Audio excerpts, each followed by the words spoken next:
Oh, hello there. Welcome back to another episode. Where today we're going to get involved. We're going to get deep. We're going way deep. And we're going to study the insides of our souls. Study if we can practice what we preach and why we don't practice what we preach. Why do we give in to other people's whims? Why do we try to conform to their ideas, to their opinions? Why do we quiet our own voices in the world so that we don't worry about what they think about us? It's something we always talk about, being our authentic selves, being the true you, being the person that you're called to be to experience this world the way you're meant to experience it. But yet, I know I find myself doing it. I believe Candy finds herself doing it at times where we mute ourselves and give in to societal peer pressures to not rock the boat, to not dissuade people's opinions of ourselves, but instead we just be quiet and nod gracefully and let them speak their mind, because why does it matter for us? Instead, could we be that voice that could be heard, that voice that could spark and ignite a fire within that person's soul to make them something else? Why do we care about the judgment of other people? And furthermore, why should we even go out and try to change people's minds? Why not, if someone doesn't like us, frankly, just let them not like us? Does it really matter in the end? We don't have to deal with that. We can just go on our merry ways and never cross paths. That's perfectly fine also. So today, at least we're going to start there and looking at why we do these things, why we mute ourselves, why we worry about the opinions and judgments of other people at all times, and see if we can come up with some reasons. Maybe we will. Maybe we won't. Maybe we'll talk about something completely different. If you're an odds maker in Vegas, I'd go with the completely different by the end of the episode, because that's how we roll on Drop the Stones.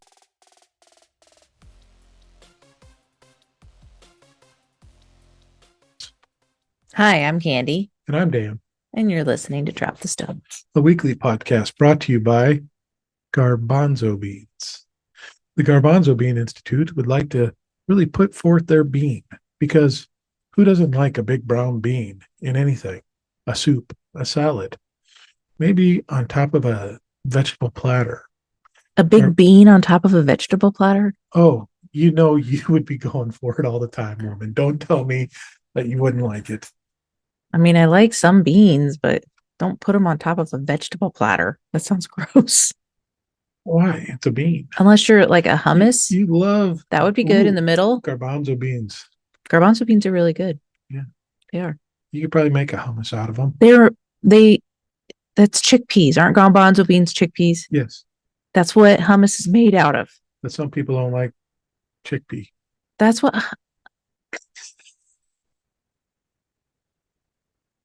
I'll be here all week, folks. Thank no. you. Please tip your waitress. Okay.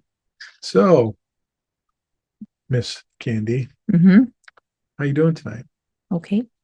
Just okay. Well, let's start off with the question here. It's kind of based off some of your more recent posts when this episode comes out. They started at least 3, 4 weeks ago. But dealing with, let's start with the opinions of others. Because a lot of times,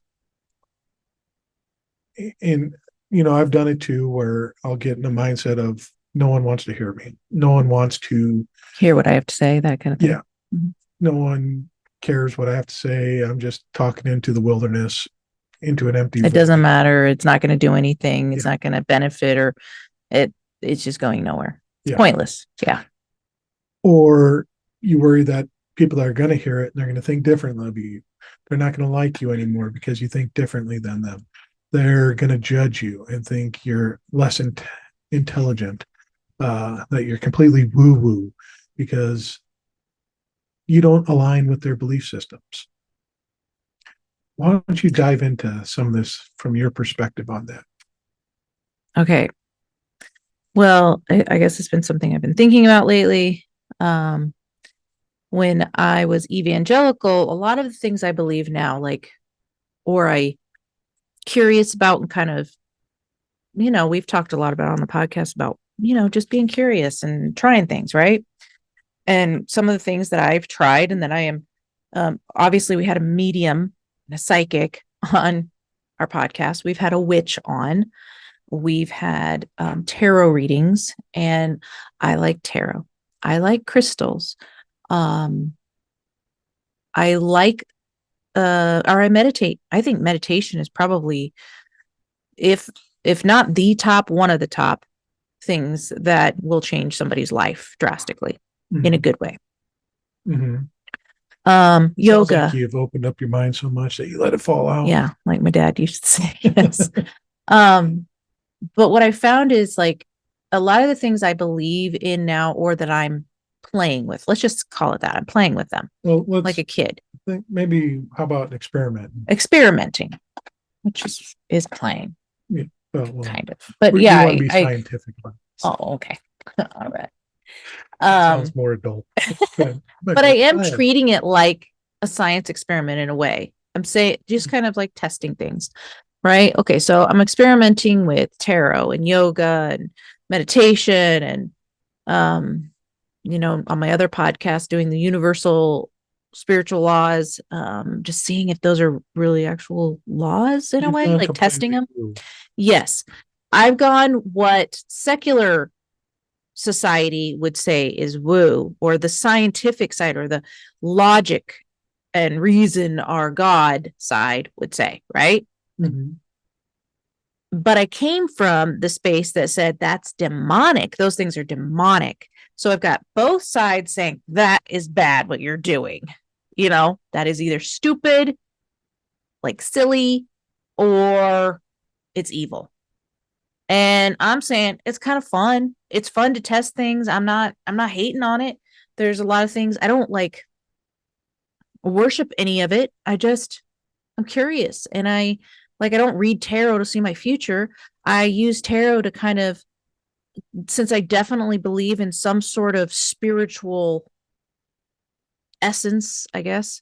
I believe it's communicating at all times, because I'm one with it, and I think I can tap into what's being communicated. And I use tarot sometimes to understand that, to help give me guidance. I use my own intuition.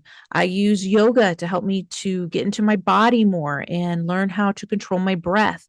I use meditation to calm and clear my mind, to give it a rest so I can be open to and receptive to new information. Um, you know, crystals, the energy from the crystals shifts my energy, mostly probably because of my own intention that I give to the crystal. Does it have any magical powers? I don't know. I don't know.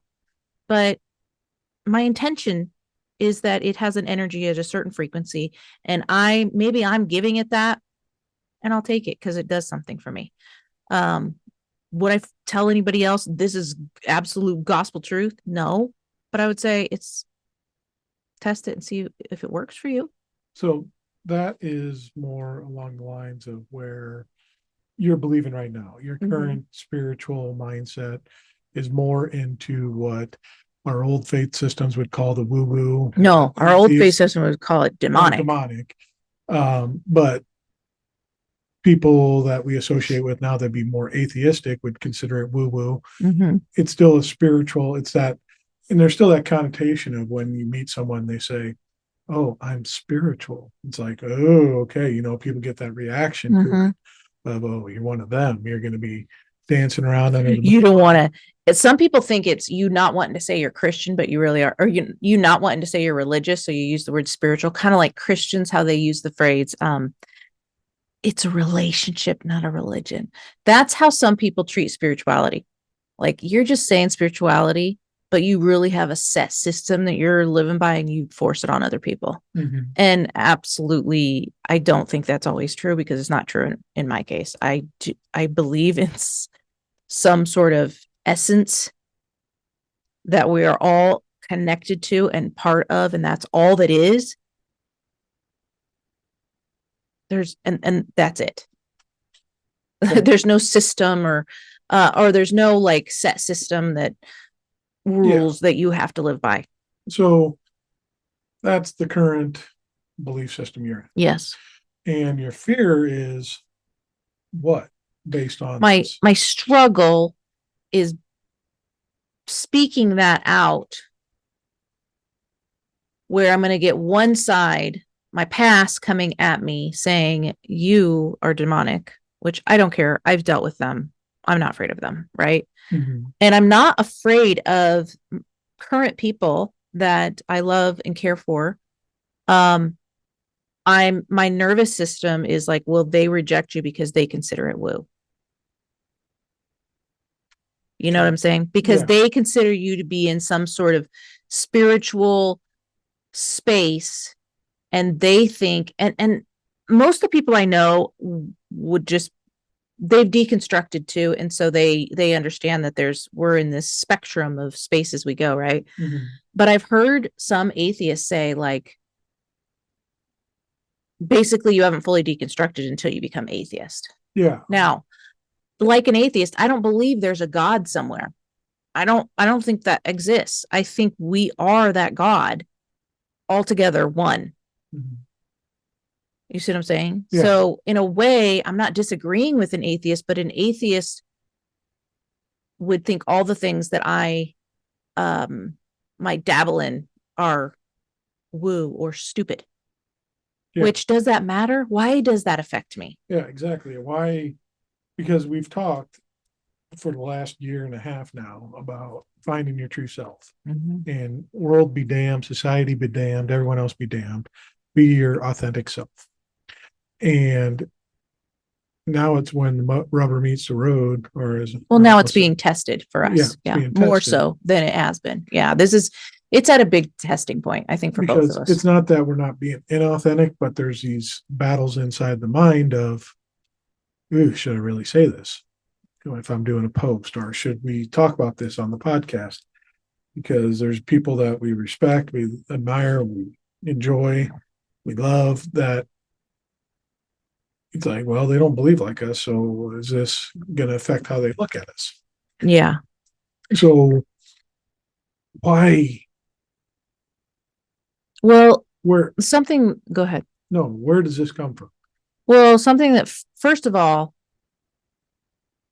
we're there's the first thought is, are we projecting? Are we judging them for the way they are? And then we perceive them to be doing the same thing towards us, right? Yeah. And in this case, and I can only speak for myself, but I think I can safely say that you agree with this, that we're not judging them. It's okay. What? You agree with me, right? You do agree. Um, we can, I think we can safely say that we're not judging anybody who believes anything. There are times that I still judge people being in evangelicalism, but I am growing past that. I'm maturing a little bit, and I can realize, that's a space, and it's a very scary place to leave if you've grown up in it, especially. It is. I think we're the bravest people of all, those of us who deconstruct from, especially a faith that we were born in. I really do, because it's so hard to do, because especially when your community is built on it. Yeah. So I think first I have to ask myself that, am I projecting what I am actually doing? And in this case, I would say no, because I'm okay with somebody being an atheist. I'm okay with somebody being agnostic. And then them always staying there. I'm okay with that. They don't have to agree with me. I'm okay with there's people I hang around that are Christian, and I'm okay with hanging around with them because they don't push their view on me and I don't push my view on them. But what I think it is more than anything is our subconscious has a program running that rejection is super, super painful, because a lot of us who have deconstructed, especially when our community was built on our belief system in Christianity, and we lose all that, it was super, super painful. Right? Yeah. So I think being vulnerable and showing people who you are in our subconscious mind is linked with rejection. And so we've got to unlink it, which Hypnotherapy is great for that. If you know someone. If you know somebody, me, you can get help in this area. You can also use meditation. Just it's shadow work, really. It's journaling. There's just a lot of things you got to do. You can't this stuff does not heal without you doing anything. You have to do inner work. Period. Nobody gets out of it. You have to do some sort of inner work unless you have some sort of experience, I guess. But you're gonna have lots of experiences when you do inner work that are just mind blowing. It's enjoyable, it's painful, it's uncomfortable, but it's also so maybe not enjoyable wasn't the right word. It's rewarding, extremely rewarding. Yeah. So you have that, yeah, you have all that. So that's great. The whole interlinking of the fear of the rejection and that. And I think there's something else that ties into that too, is that our subconscious has programmed into it that there's safety in community. And we're being taught that from an early age. Well, that is true, yeah. Evolutionary. Yeah. And that when we step out and we become authentic, we're being told that we've been programmed to be told that that's stepping away from community. That's stepping away that you will lose community because, and which is true. Okay, here's an interesting point that just came to me.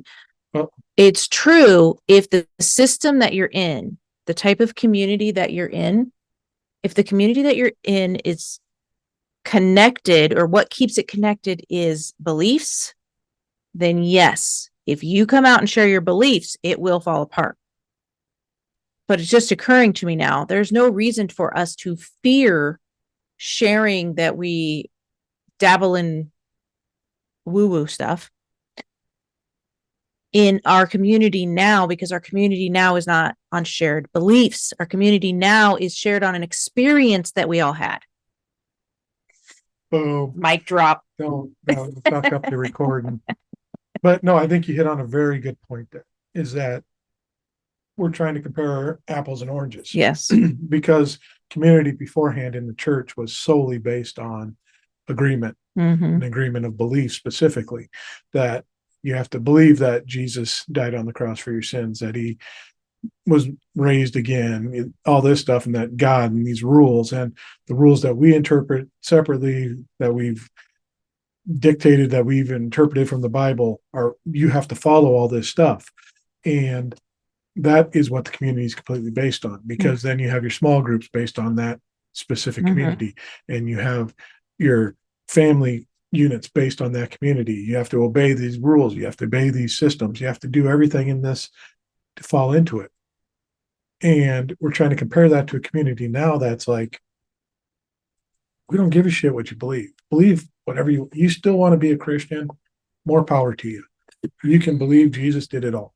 And that doesn't matter. It's just, that's not what's going to unite us. What's going to unite us is some of the basic principles that Christ taught that don't get interpreted of just love your neighbor, which means don't force them to do something they don't want to do.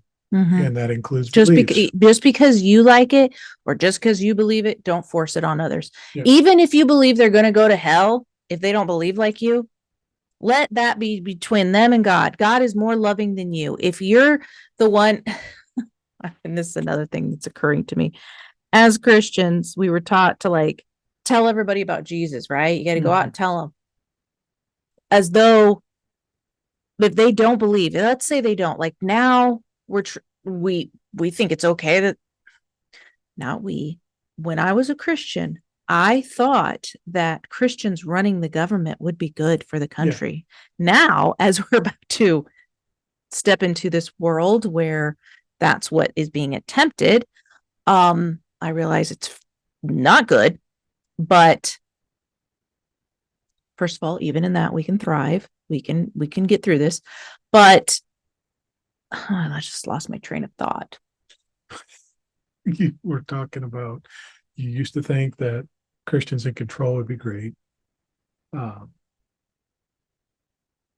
Yeah. Oh, we were told to just go out and tell people. So now they want to legislate it now. You have to kind of pretend to believe, right? We're doing it for God, though. But why isn't their God just doing it? If they Yeah. have to do it for their God to, I don't know if they're trying to prove something to him or what, but it's like you're doing this when you're actually legislating Christianity or Christian values, it's because you don't trust your God to do it. So you've got to do it for him. Well, you're saying He's your weak and God's, powerless. you're saying your God's not powerful. Yeah, you are. Because Because if he's so powerful, let him do it. yeah. Or let him just kill us all that don't agree, you know? Well, he's given us free will now to do whatever we want. So we need to Well, then just let us have free legislate. will and let us go burn in hell for eternity once we die. Okay. So let's flip this around on Christians. They dangle heaven in front of everybody or the threat of hell, right? So let's just dangle that. Guess what? You don't need to harm us. You don't need to legislate against us. Just know that we'll burn in hell forever. Like, let's just flip it around on them. Like, Yeah. you guys can be happy about that. We're going to burn for eternity. It's okay. Like, you can, let us do whatever we want. Let us be as, they think that we want to do all sorts of evil things. Let LGBTQ people marry each other and let it be called marriage. Don't legislate it or try to change it. Just, don't try to take that away. They're going to burn in hell, right? According to their beliefs, they are. So, like, let them have some fun now. Like, why don't they think like that? That's a way of doing it that would be a little more loving. Because they're called to make sure everyone, They're not. Their that God all doesn't. ears here. And again, you got to take it back to our belief system that Christ can't come back until everyone's heard the message. So if we want to expedite that process, we have to go out and tell everybody. That's that. And this is why preterism, which is the belief that Jesus has already returned and fulfilled the prophecies, is not taught in most Christian churches. Mm-hmm. It's not going to be taught because they lose power if that's the case. Because then what happened to us when we started to realize, oh, wait, these have been fulfilled. All of a sudden, it's like, well, if the end was wrong, then the beginning might be wrong. And then it just started to unravel everything, right? This is why this teaching, I think, is an important one about Jesus returning. Whether Jesus existed or not, I do believe he did. But if some people think he didn't, that's fine. The story, he does fulfill the prophecies. He really does. They're just not in the way that it was expected. But the story of Jesus coming as a poor boy to a poor family wasn't expected either. Or going down in a line where there was a woman who was in prostitution. You had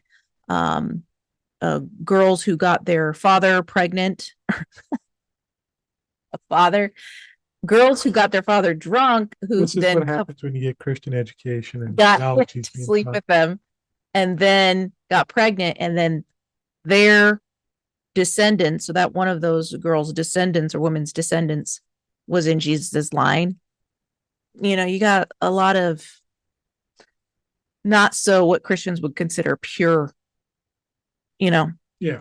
pure genes run down. They wouldn't have picked those people. They would have picked married husband and wife, have children, preferably males first, and then some females to you know what I'm saying? Yeah. So I just think from the beginning, the story, it's not really about whether the story is real or not, is what is the point of the story? What's it trying to tell us? And I think there's some good stuff in there that might help if people understood, if they could read it differently. Yeah.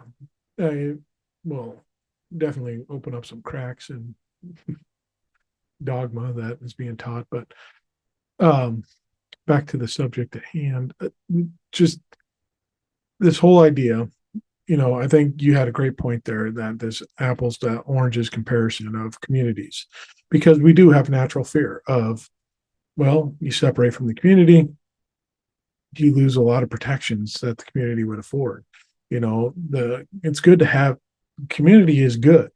It helps you need community in tough times. You have some people to fall back on that can help build you up, and then vice versa. You're there to help build other people up in the community.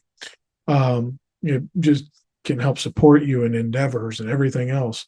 Just it's nice to have that support around you. And again, just because of what we were taught, is that what community was is what the church decided what community was, which isn't a great community.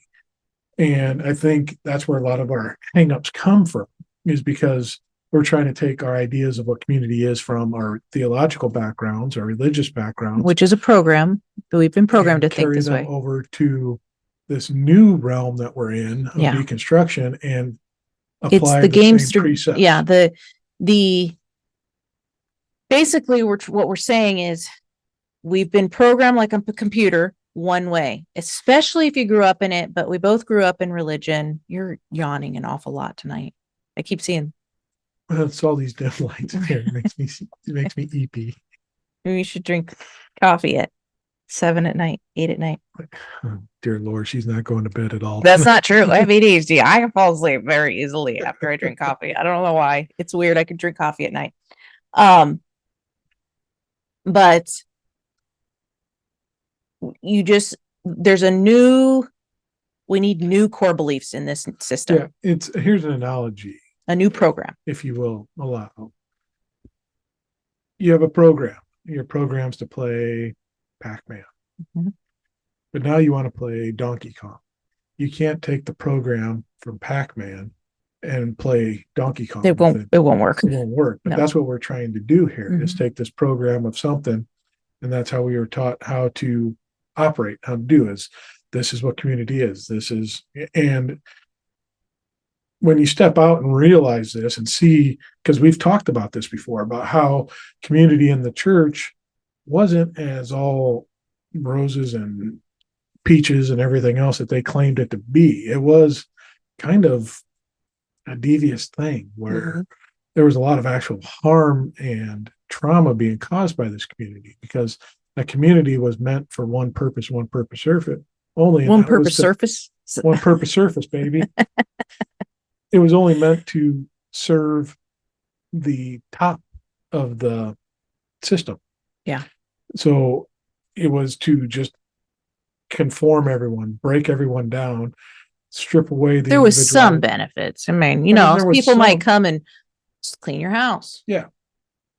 But you only clean the house if that person was a little bit higher stature and was responsible for certain things. Elderly, sometimes it would be elderly, but that was a respect thing. Remember? I mean, how many times have you been told in your life, respect your elders? I mean, I'm trying to think. That's an interesting thought. Like, did we ever we never benefited from it? No, we never got anything really. Ourselves up the ladder. No. But we helped people that were leading small groups.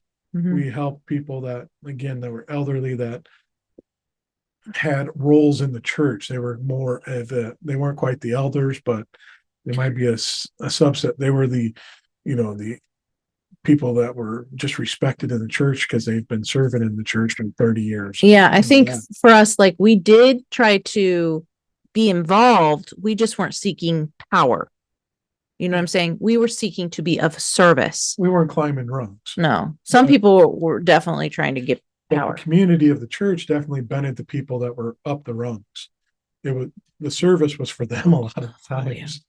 Yeah. And that's not the greatest community. And then the people on the bottom rung that are just there to serve everyone else had a lot of stuff put on them, a lot of accountability and everything else of stay in line. All right. Oh, did you watch that movie? Well, there was a girl in a bra in that movie, so you should, repent for that sin. It's like, okay, but you're like, was I wearing the bra? I don't understand. What's going on?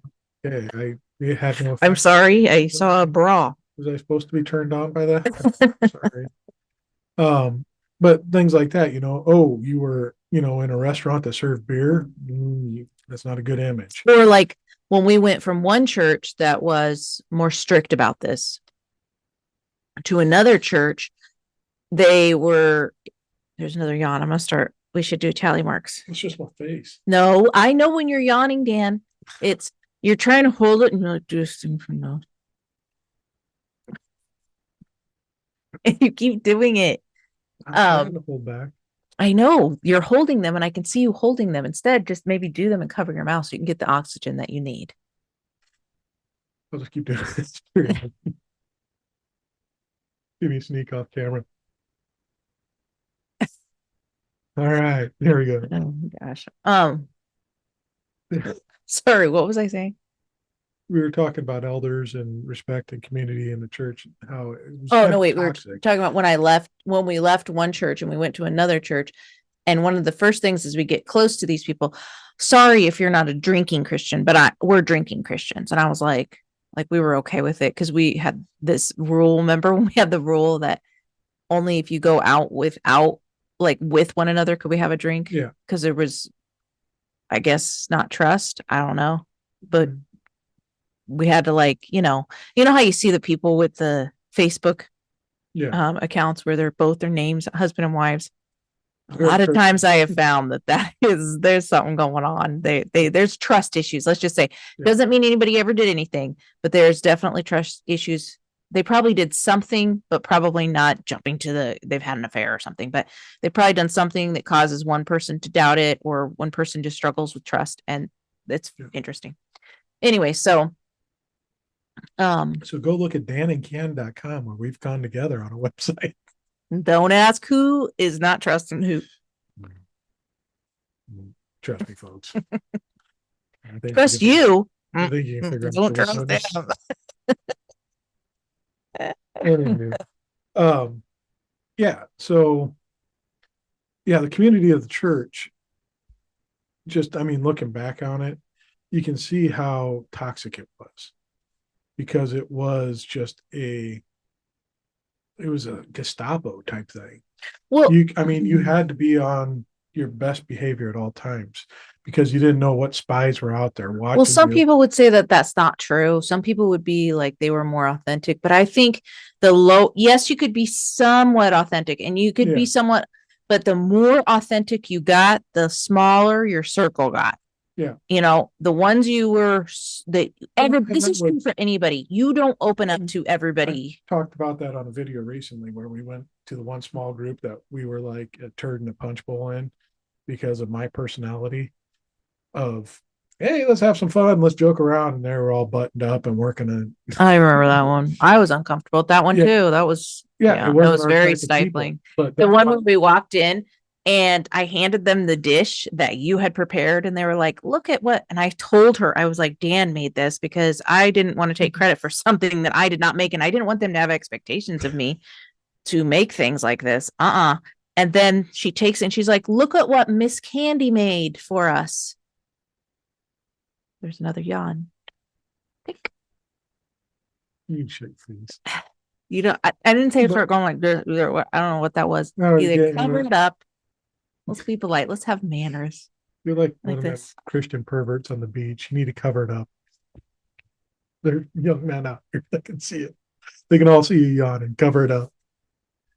Exactly. Cover it up, Dan. We'll put a little bikini for your mouth.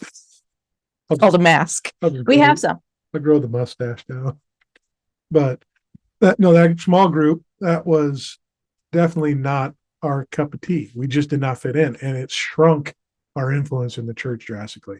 Automatically, people knew these guys aren't going to be in the serious groups, the ones that, are going to be, let's talk about how great Jesus is and be real stern and strict and make sure we homeschool our kids and we keep them in line and their kids don't say anything. Yeah. That was so stressful. That's the one where we went a few times. That was the one where the women. Oh, we only went to that one once. No, we didn't. We went more than once. And I met with them. I met with her by myself. Met with them a couple times, maybe with the women. Because I only remember meeting them guys once. I remember being there at least twice. Maybe you weren't going with me. You were making me go by myself. Yeah, I had to work that day. Sure. Okay. Probably at home sleeping. But then we went into the other group that was a little more laid back, a little more fun. They had joy, but it was a weird type of fun where, okay, now we have Christian kids in here. Let's sing the frog song and all. As adults, everybody do the frog dance. We were standing up doing a dance. It was like a little kid song we were singing.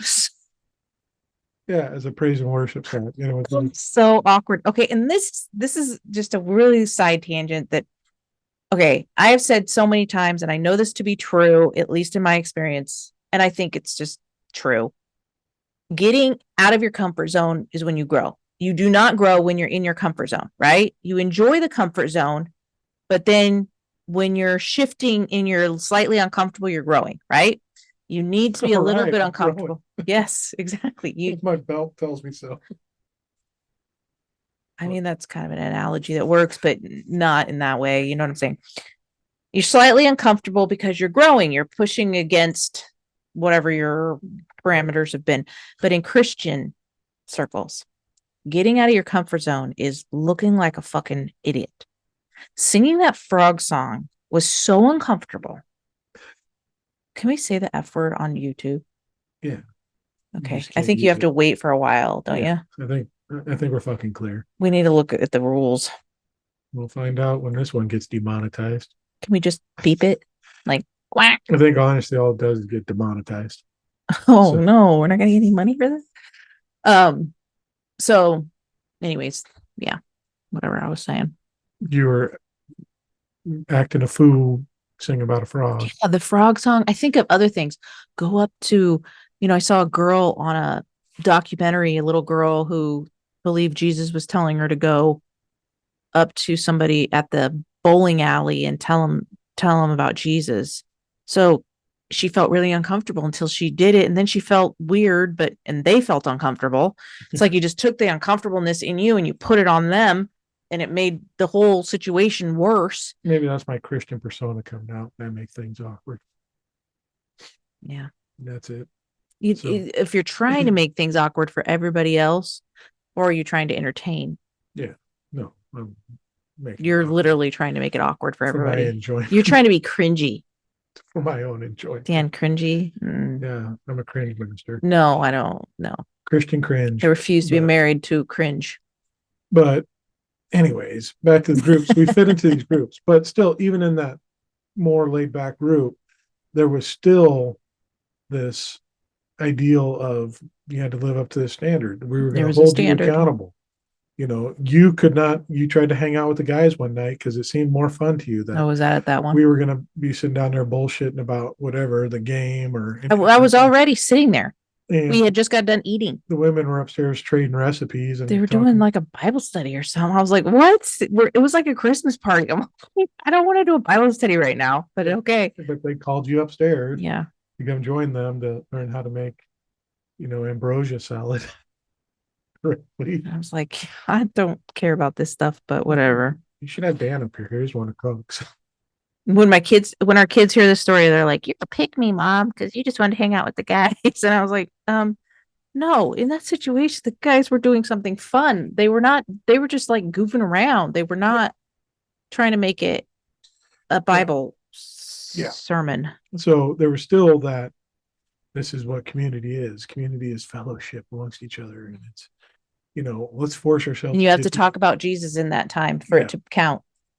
And that what going deep in that community wasn't sharing your true emotions. It wasn't sharing your true feelings. It was, let's talk about Jesus and what we've learned and how Jesus has moved in our life. And I just thought of something real quick. It's like multi-level marketing. You know how when we were in some of those things, what were we in? Do you really want to share what we've been through? Okay. We've been through some MLMs just for little bits. I do not recommend. We were stupid and family sucked us in. But you know how in order to write it off, when you go out to dinner, you have to talk about the business. Oh, yeah. That's what like fellowship with Christians is like. We have to talk about God in order for this to count as fellowship. That way you avoid your Jesus tax. Oh yeah. That's going to come. But that was what it was. It wasn't true. What's wrong, Candy? Let's talk about why you seem down. Unless they're fishing for gossip sometimes. They could be, but it always tied back. It always had to come back to that focal point of Jesus. You could start sharing something, then it would be like, well, you just need to give it over to God and give it up to prayer. Or what would Jesus think if they heard you talking like this? Because look what all of this you got. Just cover it up. Or remember when we heard that someone was told that their husband was harming them, maybe verbally or and it was just like, just submit. at all costs. It's that kind of stuff. Like if you were to share something, you might get some really bad advice. And I'm sure I gave some and I got some. So that was the community that we came from. And once we left it and saw what it was and what it was about, we could see the toxicity in it. Mm-hmm. We could see the trauma Well, that it caused. and sometimes we don't see it. Like it's still stuff that's coming up, like we didn't realize. But still, you start to recognize it. Once you're outside, you have the option to not once you work through getting rid of judgment, like this is good or bad, and you can actually look at it clearly, like, oh, I do this, and not I'm bad because I do this. You start going, why do I do this? Just even in this case where we're talking about being authentic and the struggle, instead of saying it's bad that we're struggling to be authentic, we need to ask ourselves, why are we afraid to be authentic? What is causing the fear? And you can only do that when you're not in judgment zone. You've got to get out of judgment zone. That's why it's important not to judge. Now, there is a right type of. Go to Planet Fitness. We should hold all our community meetings in a Planet Fitness because they are judgment-free zones. I mean, are they? Our kids go there. That's what they we should ask them. I mean, I think they are. Reese is in that sense judging people in there because she's told us stories about people. So, well, yeah, our kids do tell stories, but they find them comical, and they're not going to kick that person out because guess what? It's a judgment-free zone. You can lift the weights all weird if you want, as long as you're not harming people and you're not in there judging people, then you might be asked to leave because it's their core value in that place is you don't judge other people. Okay. They're here to just work out. And obviously there are limits, harm and that kind of stuff. Those are basic ones. But yeah, so in that environment, your beliefs don't matter. You can be Christian, you could be atheist, you could be a witch, you could be a warlock, you could be anything in there, right? As long as you're not in there preaching that at anybody or forcing that at anybody and you're just in there, won't matter. But in Christianity, they force you to kind of say that you agree with a certain set. They always had their statement of faith. Every church had a statement of faith. Yeah. And they might be slightly different, but most of the ones we went to, we would have to look at those when we were church hopping around shopping. You would look at their statement of faith. Does it say what things does it say they believe? And you only stay there or become a member there or even probably go there unless you agree. If you agree with those basic things. To become a member, you had to agree to the statement. Some churches make you tithe, sign a mandatory tithing commitment and all that. So, but this is all to be part of the community. You're paying into it. But like your HOA fees. Start shifting to this other realm now, the solution to the issue, because this is what's causing all the issues that we have right now with being fully authentic with inside the new community. It's an old program. We're pulling these old programs of what, and it's, I think it right now, you kind of opened it up and shown what it was. It's this old programming of this is what we were taught. This is your belief systems equal your community. Yeah. That's the core program that we're programmed with. Belief, you'll have community. If you agree in beliefs, or I should not say belief system, agreement in belief systems is what a community is. Yeah. Okay. That's what we were taught. Right? Yep. So now, how do we get rid of it? First of all, you don't unprogram your brain. You don't unprogram. What you do is you just reprogram. Okay. So you notice it. You do not try to undo it. It's there. It's going to run for a while you're reprogramming until the new program is stronger than the old program. Does that make sense? So basically you have to consciously catch it when you're doing it. Notice what you're doing, recognize that it's an old program, and put the new program to work every single time that you catch it. You're going to miss some. That's okay. But you want it to become a habit that you're noticing it and you're catching it and you're changing it, and you will slowly change your pattern. And that is how it works. And that is why hypnosis works, because we put you in hypnosis and we just reprogram that a little bit more, make it a little stronger, so that when you're out in the world and you're doing your thing, that you'll catch it quicker and then you'll change it. And this is how you break your habits. This is how you make habits. This is how you break habits. It's not that hard. You just have to, the first thing is be aware. And I think just even in this podcast, it came to me what is going on is this Yeah. beliefs have to match. You have to have agreement in beliefs. That is community. And what we Yeah. want to change it to is community That's nothing. is, so what would we say community is? What do we want? We have to know what we were aiming for, though. What is community? Not what is it not, but what is community now? I think it's more about relationships Okay. and true, authentic relationships. Okay. Community is authenticity. Let's It's figure this not out. about what you believe and what you think. You can have different political ideologies. You can have different religious beliefs. You can be sit on the spiritual spectrum wherever, but it's about being authentic and being true and understanding that you have value in humankind, regardless of race, creed, gender, Okay. So your community, sexuality. what your community now will be as you program is what you just said. Mhm. If that's what you believe community to be now, is that's the new belief you want to have, right? Yeah. That authenticity equals community, Mhm. right? People being authentic would be the community you want to live in. So you want to create that reality for yourself. Then you will start programming yourself. Whenever you notice that Yeah. you're doing it, you'll go, no, if these people don't accept me for me, if I make this post or I say these words or I wear this shirt that says something, whatever, if they don't accept me, then they're just not part of the community I'm looking for. Not they're bad, not they're evil. Their idea of community is different. They want a different world than you. You want the world where people are Yeah. authentic and they're accepted, Yeah. right? Yeah. So I mean and I think that's kind of part because there's going to be different communities come out of deconstruction. Because there's going to be communities that be like, no, we all have to be, whether it be atheistic or spiritual or, There will be whatever. those, yeah. And so And I think you almost need to attach something to your authenticity. It's not just authenticity. It's yeah, authenticity. Like you don't want, okay, Trump is authentic. Let's say he's authentic and he believes all these terrible things, right? And yeah, he's being authentic.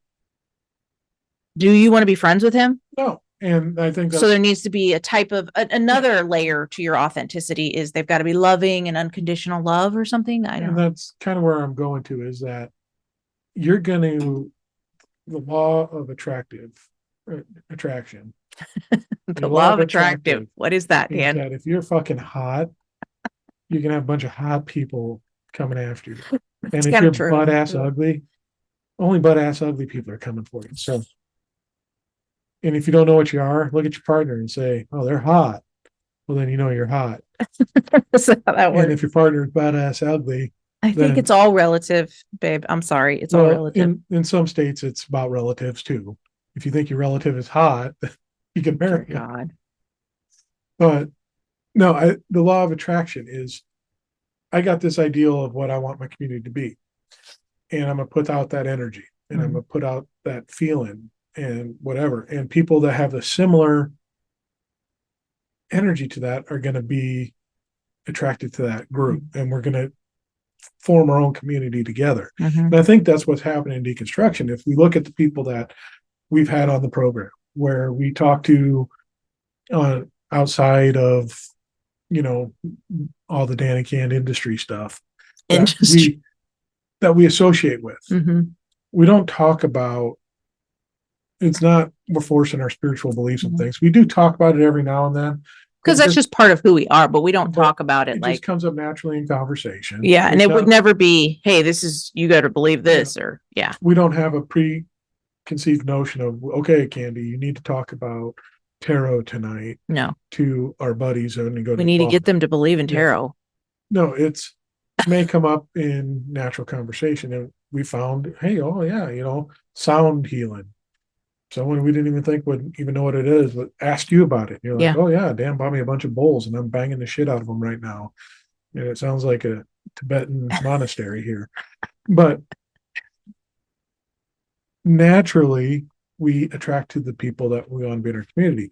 So when we start wondering about, well, if I start posting this, there's a reason the people that follow us and the people that listen to us and the people that um, want to hear from us are there.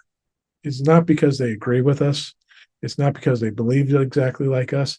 It's because The we're on the core same- belief about community is the same. yeah, we're on the same energy levels in what we think, that we're in a community more of, hey, you can believe whatever you want. If it comes up, we can debate it, we can talk about it, and we can walk away going, I don't agree with you. I still feel that there's something else out there. I'm not 100% atheist. I feel that there's I can't prove it though. And I understand that since I can't prove this, you know, empirically to you, you're not going to believe it because that's the type of atheist you may be. You need some sort of proof. So, but guess what? We're fine. I don't think that, there is a difference. So there, part of the community idea I would have too is not having a negative view on your neighbor. You know what I'm saying? Like, here's the problem with the evangelical Christianity. You're looking at your neighbor. If they don't agree with you, they're going to burn for eternity. Like, that's terrible. And then you attach to it, oh, also, you have to be known. You have to be known by your love. You know what I'm saying? So is it loving if you know somebody is headed toward a terrible accident? Would you not try to stop it? That's loving, right? Yeah. So you have this catch in here. I don't want that in my community because then it's not free anymore. Yeah. Because now even the people who believe like that, they aren't free to not tell me. They have to tell me. And I'm not free to just ignore it because they're going to keep coming after me because they're driven by this fear for me. And then if they don't tell me, it's not necessarily a fear for me. It's a fear for their God punishing them if they don't try hard enough to tell me. Yeah. So it's all on them. And I think another driving aspect of what we're looking for is just acceptance. I accept you as you are. And as long as you accept me for as I am, and you allow me to be that person, I will allow you to be the person you want to be. I'll allow you to express your opinions and beliefs. So tolerance is what we're talking about. Yeah. And intolerance is not allowed. And that is true. Yeah. And I remember as a Christian member, we would say, oh, but intolerance isn't allowed. No, that's one of the rules. That's the one rule. Tolerance, but no intolerance. Yeah. We have to be intolerant to tolerance. We do that. We have to be intolerant of, we have to be tolerant. We have to be intolerant of intolerance. There you go. We have to be intolerant of intolerance. And that's not just the one rule. You have to be intolerant of intolerance, but you also have to treat people as equals, period. Yeah. There has to be, you have to look and believe you have to believe that people are equals. Yeah. That's really what it is. You have to believe that people are equals. That's for sure. The biggest thing here is I think sometimes you struggle with, you don't have a problem with believing others are equal. No, I think that your problem is that you're not equal to them.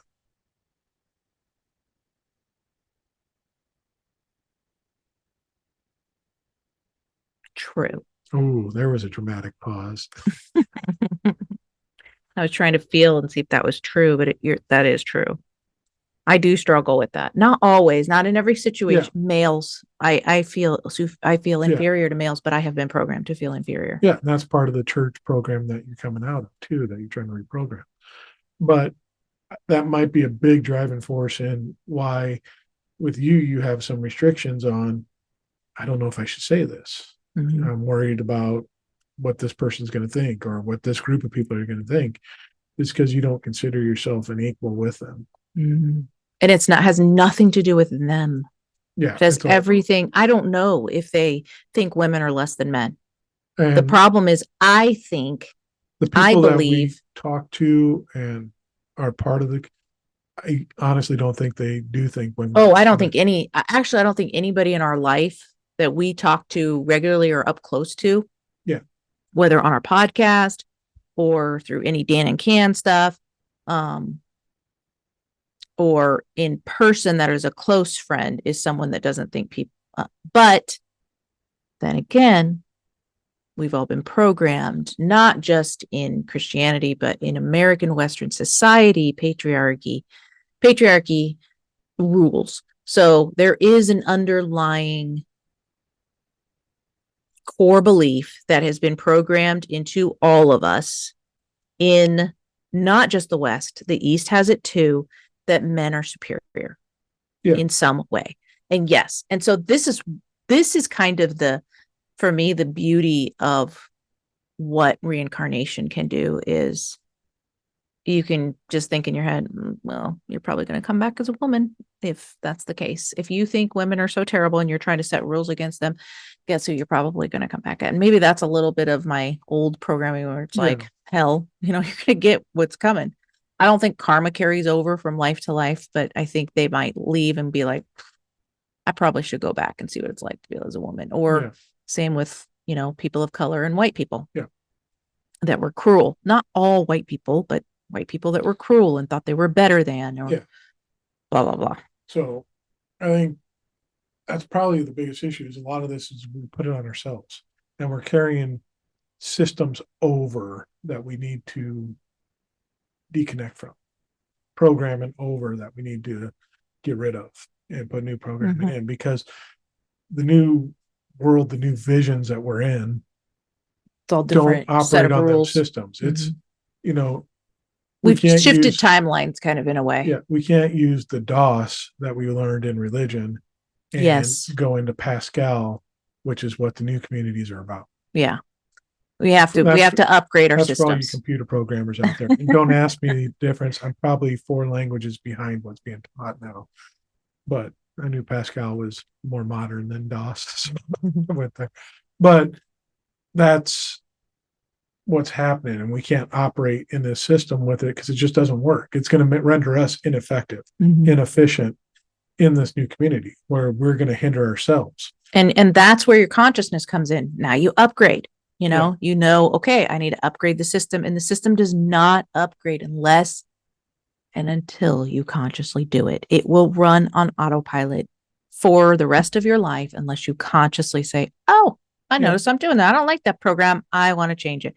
Period. That's the only way it's going to change is you've got to recognize it and then you have to do the work to change it. That would be maybe what the Bible was saying when work out your own salvation. Like, hey, you're free. Now figure it out. Figure out how to continue that salvation, which is shadow work. I don't know any other way. Like shadow work, you have to do shadow work. There is no way around it, people. You have to do shadow work. You cannot heal without it.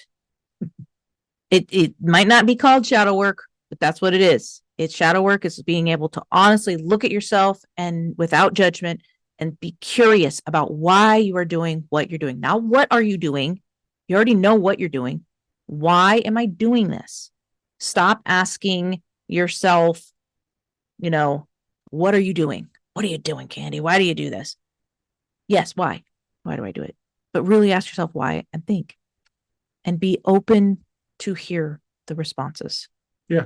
From yourself or ask other people. You can start with asking other people, or one of the best ways for me, now I have you to kind of bounce things around with, but before we could talk like this, I journaled. I would just write it out. I would just ask my journal. And then, I had a couple girlfriends that I could talk to about certain things up into a certain level that, friends, and that's a whole nother episode we could do someday is about friendships that I just heard on Mel Robbins' show, which was really interesting how friends just come and go. And in adulthood, it's different than childhood. It's a different type of friendships in childhood are by proximity, repetitive. You're with them every day. Basically, you're at the same station in life. So those 3 things, it's every day, they're nearby, and you're in the same stages of life as you're growing up, right? Then once you get into, after college or whatever, it's different stages of life because you're around people at work. This is why people a lot of times are not friends with the people at work, is just because they're all in different stages of life. They are in close proximity and they do see them daily, but they're not in the same stages of life. So it's harder to do that, but sometimes it does happen. And it's just a whole different way of finding friends in adulthood. It's a whole different thing. It's a whole different ball of bananas. It is, but what you gonna do? What you So, gonna do when they come for you? so I think the biggest thing to take away from this episode here is if you're like us and you're struggling with being authentic in your new community, being true to who you are, and you're wilting away and not letting yourself be seen, not letting yourself be heard because you're afraid of the judgments and everything, is to realize that that what you're doing is a carryover from your religious mindset, It needs to be deconstructed. in that you're carrying it from there and trying to operate it in a new system that doesn't accept that program. It doesn't know what to do with that program. It's completely different. Mm-hmm. So understanding this and then rebooting the program and putting a new one in to understand this is what I want my community to be. And you'll find people like that just naturally once you start looking out. It, I mean, we can speak to it It can greatly. be slow. We've been doing this for over 12 years, and it is slow, but we have built a solid base, right, of some new community. Mm-hmm. And it is growing. It is growing quicker now that we are putting ourselves out on social media. Yeah. That is growing it much quicker. Yeah. Because we have private connections now to people that Yeah. we actually And that care was about. more universal. Now, even locally, that is getting people to call us and talk to That us about and that is also due to social media. Yeah.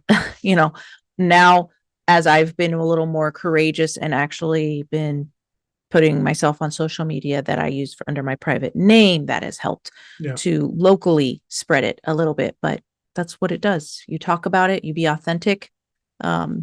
It spreads. So you have to be authentic. There's no way around it. You have to do shadow work. And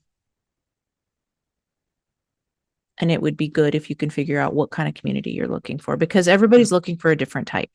Yeah. You know, maybe yours isn't, maybe you don't have a condition that everybody thinks everybody's equal. I don't think that would be a good community. Would it? No. Not for you. Not for me. But and you know, it's not good or bad. You get to pick who you want, but that's then your community. That means you could rise or fall in their eyes. You're going into your belief system. You see what I'm saying? Your belief system does kind of equal your community. Now we've gone full circle, and I'm back to saying, forget what I said at the beginning about your belief system. Your belief system, what your beliefs are, does equal your community. You have to change what your beliefs are. You have changed your beliefs. So now they're not based on your religious beliefs. They're based on your beliefs about humanity. Is that clearer? Maybe. See, this is how I brainstorm and work through things, so that it helps me, because then I can help clients with this stuff, because you constantly have to reframe everything. Podcast is now going to be called Thunderclouds with Candy. Where we brainstorm Candy's ideas. Yeah, you guys help me get better at there. So, but yeah, you've been programmed somewhere and you're trying to carry that over. So understand it, capture it, and start to do the reprogramming so that you can fit into the community. And then you can find that authenticity in your own community and be the person you want to be, person you're called to be in that community, and not have to fear, because more than likely it's unsubstantiated fear that you have, because the people you probably already gathered around and consider your community aren't going to shun you for what you think or what you believe, because you've been attracted to them. Yeah. I mean, yes, you're in the same and you won't always stay necessarily in that same. Here's the thing, if someone's truly a friend with you, you can be separated by time and space. Like, there are friends that I can be away from for a year, but when I get around them, it's like nothing ever passed, right? Those are people who love you for who you are in your authentic self, right? Yeah. But the people who pull away from your life on purpose because of what you believe differently or whatever, they're just not going to be a part of it. Even when you get back with them, it's not. I want you to think of your authenticity This is a good way of kind of summing it up a little bit. It might help you practically. Think of your authenticity as a filter.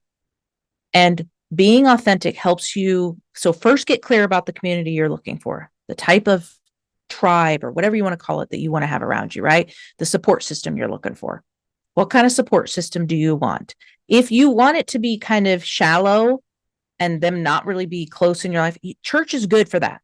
You can use church for like a shallow, if you just need a quick community that's shallow, doesn't really get involved in your business. Some of these bigger churches would be great for that. I wouldn't recommend a small church for that, but you could go to a big church and get community that way because it's easy to pretend to be a Christian. I'm not going to lie. It's very easy. You just got to say certain things. And wouldn't you agree? Yeah. You could easily pretend to be a Christian. I wouldn't want to, but you could. So think of it as a filter. If people come into your life and you are authentic and they don't stay, they're not in that community. They're not in the community. They don't have the same idea of community as you. There's another yawn. You're going to have to figure something out before we do recordings because you got to stop yawning, dude. Yes, ma'am. How would you like it when someone's talking at you and they're like, let's liven this up a little bit. Seriously, okay. Somebody's sleeping on the couch, and it ain't gonna be Dan. It'll probably be me. Yep. He's never slept on the couch, not once. I did too. No, if I'm mad at you, I sleep on the couch. Yeah, I haven't done that in a long time, but tonight it's a new day. I'm gonna be authentic. I'm angry. Every time we record a podcast, I end up on the couch. Lies. You're not being authentic right now. Oh, look at this. Can you see? You can almost taste the haughtiness coming through your screen. So. Oh, now you're calling me hottie instead of admitting I called you a hottie. I called you a hottie. No, you did not. You're a hottie. I think Dan is Trump. Take the mask off, dude. Anywho. All right. You feel better about yourself now? I do. Good. This whole podcast now is the therapy session for ourselves, not just me. Me too. Me too. Me too. Couch is looking pretty good right now. All right, so 5 stars, and that'll not a penny more. Penny more. 5 stars, and you'll have the best community ever. 4 stars or less, and you'll have church. No, what are you doing? Trump, take the mask off. 5 stars for true, authentic community that's loving and bountiful. Oh, if you don't want to rate us 5 stars, please just don't rate. That's what we ask. 4 stars or less gets you in a horrible community like church. Go to danandcan.com for all your drop the stones and Dan and Can needs, blogs and hypnotherapy sessions and t-shirts and caps and mugs and all that good shit. So go there and check that out, danandcan.com. And check out my other podcast, The Transformed Life. Transformed Life, which going through the 12 universal laws right now. On danandcan.com, you can find that. Mm-hmm. And as always, remember, you can listen to us. We know some shit, or at least we'll figure it out through the episode. Bye.